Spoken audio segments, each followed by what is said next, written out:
علیکم ورحمۃ اللہ وبرکاتہ۔ بسم اللہ الرحمن الرحیم۔ سورۃ الرومیوں مکیات۔ اللہ کے نام سے شروع جو نہایت مہربان بہت رحم کرنے والا ہے۔ الف لام میم۔ رومی مغلوب ہو گیا۔ قریب ترین سرزمین شام فلسطین میں، اور وہ اپنے مغلوب ہونے کے بعد جلد غالب ہوں گے۔ چند برسوں میں اختیار اللہ کی ہی کے لیے ہے، پہلے بھی اور بعد میں بھی، اور اس غلبے والے دن مومن بھی اپنی فتح پر خوش ہوں گے۔ اللہ کی مدد سے وہ جسے چاہتا ہے مدد دیتا ہے، اور وہ نہایت غالب بہت رحم والا ہے۔ یہ اللہ کا وعدہ ہے، اللہ اپنے وعدے کی خلاف نہیں کرتا، اور لیکن اکثر لوگ نہیں جانتے۔ وہ دنیوی زندگی کے ظاہر کو جانتے ہیں، اور وہ آخرت سے تو بالکل ہی غافل ہیں۔ کیا انہوں نے اپنے دلوں میں غور فکر نہیں کیا کہ اللہ نے آسمانوں اور زمین کو اور جو کچھ اس کے درمیان ہے صرف حق کے ساتھ اور مقرر وقت کے لیے پیدا کیا ہے، اور بلا شبہ اکثر لوگ اپنے رب کی ملاقات ہی کے منکر ہیں۔ کیا وہ زمین میں چلے پھرے نہیں؟ پھر وہ دیکھیں کہ ان لوگوں کا انجام کیسا ہوا جو اس سے پہلے تھے۔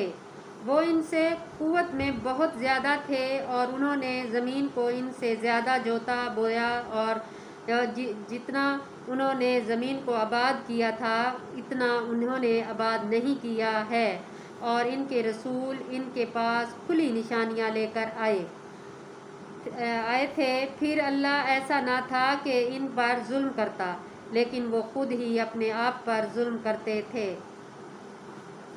پھر جب لوگوں نے برے کام کیے تھے، ان کا انجام بھی برا ہی ہوا، اس لیے کہ انہوں نے اللہ کی آیاتوں کو جھٹلایا تھا، اور وہ ان کا مذاق اڑایا کرتے تھے۔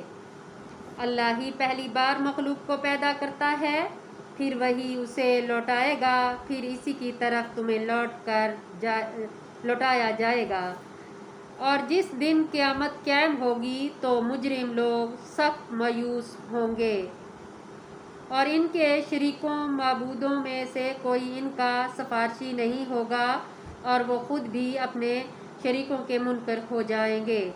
اور جس دن قیامت قائم ہوگی اس دن لوگ مومن اور کافر الگ الگ ہو جائیں گے۔ پھر جو لوگ ایمان لائے اور انہوں نے نیک اعمال کیے تو وہ باغ بہشت میں خوش و خرم ہوں گے۔ سبحان اللہ۔ اور جن لوگوں نے کفر کیا اور ہماری آیات اور آخرت کی ملاقات کو جھٹلایا تو وہ عذاب میں حاضر کیے جائیں گے۔ لہٰذا تم اللہ کی تسبیح پاک بیان کرو جب تم شام کو کرو اور جب تم صبح کو کرو، اور آسمانوں اور زمین میں اس کے لیے تمام حمد ہے، اور تسبیح کرو پچھلے پیر اور جب تم ظہر کے وقت بھی داخل ہو۔ وہ زندہ کو مردہ سے نکالتا ہے، اور وہی مردے کو زندہ سے نکالتا ہے، اور وہی زمین کو اس کے مردہ ویران ہونے کے بعد زندہ آباد کرتا ہے، اور اسی طرح تمہیں بھی زمین سے نکالا جائے گا۔ اور یہ اس کی نشانیوں میں سے ہے کہ اس نے تمہیں مٹی سے پیدا کیا، پھر اب تم بشر ہو جو ہر طرف پھیل رہے ہو۔ اور یہ بھی اس کی نشانی میں سے ہے کہ اس نے تمہارے لیے تمہاری ہی جنس سے بیویاں پیدا کی تاکہ تم ان سے سکون حاصل کرو، اور اس نے تمہارے درمیان محبت اور رحمت پیدا کر دی۔ بلا شبہ اس میں ان لوگوں کے لیے عظیم نشانیاں ہیں جو غور فکر کرتے ہیں۔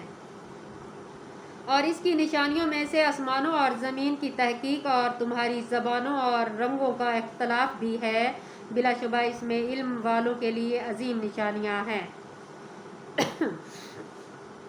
اور اس کی نشانیوں میں سے ہے تمہارا رات اور دن کو سونا، اور تمہاری اس کے فضل کو تلاش کرنا۔ بے شک اس میں ان لوگوں کے لیے عظیم نشانیاں ہیں جو سنتے ہیں، اور یہ بھی اس کی نشانیوں میں سے ہے کہ وہ تمہیں ڈرنے اور امید دلانے کے لیے بجلی دکھلاتا ہے، اور وہ آسمان سے پانی نازل کرتا ہے، پھر اس سے زمین کے مردہ ہو جانے کے بعد اسے زندہ کرتا ہے۔ بلا شبہ اس میں ان لوگوں کے لیے عظیم نشانیاں ہیں جو عقل رکھتے ہیں۔ اور یہ بھی اس کی نشانی میں سے ہے کہ آسمان اور زمین اس کے حکم سے قائم ہے، پھر جب وہ تمہیں زمین میں سے ایک ہی بار پکارے گا تو تم یکا یک باہر نکل آؤ گے، اور آسمان اور زمین میں جو کوئی بھی ہے اسی کی ملکیت میں، سب اسی کی فرما برداری ہے، اور وہی اللہ ہے جو مخلوق کو پہلی بار پیدا کرتا ہے، پھر وہی اسے لوٹائے گا، اور یہ اس کے لیے زیادہ آسان ہے، اور آسمانوں اور زمین میں اس کی صفت اعلیٰ ہے، اور وہی نہایت غالب خوب حکمت والا ہے۔